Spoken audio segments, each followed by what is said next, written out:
Dans un coin reculé d'Afrique de l'Ouest, entouré de savanes et de forêts épaisses, coulait un fleuve majestueux que l'on appelait le fleuve rouge. Ses eaux, le jour, semblaient paisibles, d'un bleu profond. Mais chaque soir, au moment où le soleil embrassait l'horizon, elles devenaient écarlates, comme si le sang des ancêtres se mélangeait à son courant. Les anciens racontaient que ce fleuve n'était pas qu'un cours d'eau. Il avait une âme. Il protégeait le village de la sécheresse, des épidémies et des invasions. Mais en échange, il réclamait le respect, les promesses tenues et parfois un sacrifice.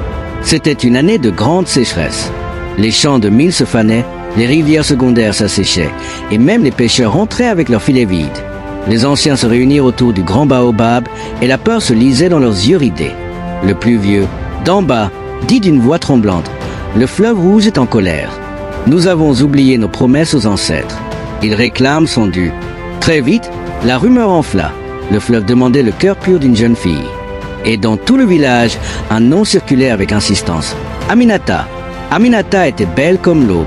Sa peau avait l'éclat du bronze et ses yeux reflétaient la douceur de l'eau claire. Elle était aussi la fiancée de Keba, un jeune apprenti forgeron, courageux mais pauvre. Leur amour faisait rêver les jeunes du village. Quand la nouvelle arriva, Keba sentit son cœur se briser. Non, jamais je ne laisserai Aminata être offerte au fleuve. Mais les anciens, guidés par le chef Boubacar, un homme avide de pouvoir, décrétèrent que le sacrifice aurait lieu à la prochaine lune.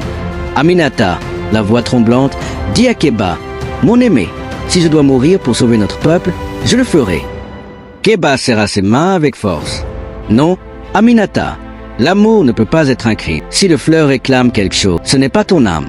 Je le jure, je trouverai un autre chemin, dans le secret de la nuit. » Keba alla voir Samba, le vieux griot, gardien des histoires et des secrets. L'homme, courbé par l'âge, l'accueillit sous sa case remplie de tambours et de masques anciens. « Je sais pourquoi tu viens, » dit le griot. « Tu veux sauver Aminata. »« Oui, maître. Dites-moi, que veut vraiment le fleuve rouge ?» Samba ferma les yeux et murmura. « Le fleuve ne réclame pas du sang innocent. Il réclame une promesse tenue.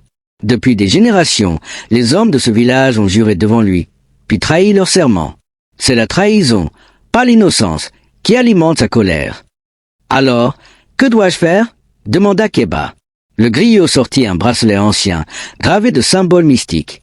Ce bracelet appartenait au premier chef du village. Il avait juré de protéger son peuple avec justice. Mais ses descendants ont rompu ce serment. Si tu veux sauver Aminata, tu dois faire une promesse plus forte que toutes celles qui ont été trahies.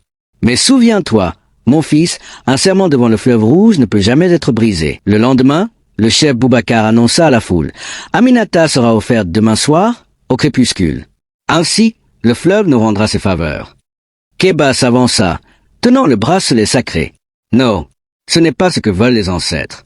Le fleuve réclame vérité et fidélité, pas le sang d'innocents. » Un murmure parcourut la foule.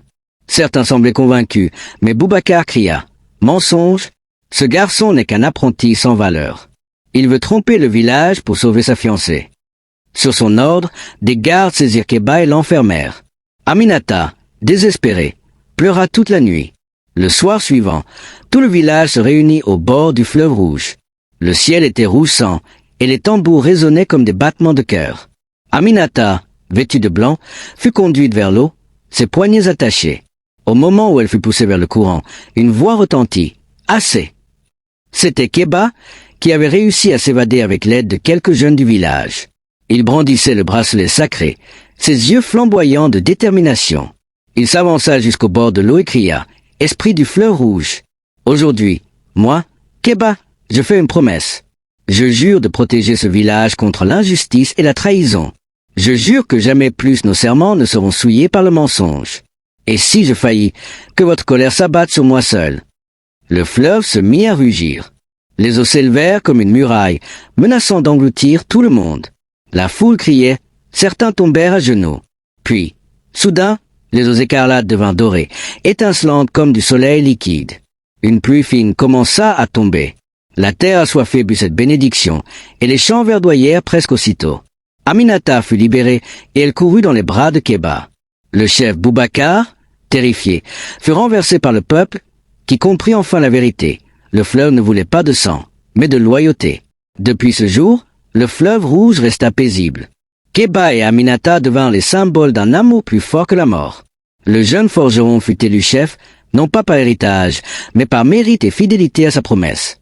Le vieux griot déclara alors, que chacun se souvienne, les ancêtres n'exigent pas nos vies, mais notre parole. Une promesse rompue peut tuer tout un peuple. Une promesse tenue peut sauver des générations. Et le fleuve, apaisé, continua de couler, rouge au crépuscule, mais désormais porteur d'espoir et non de peur.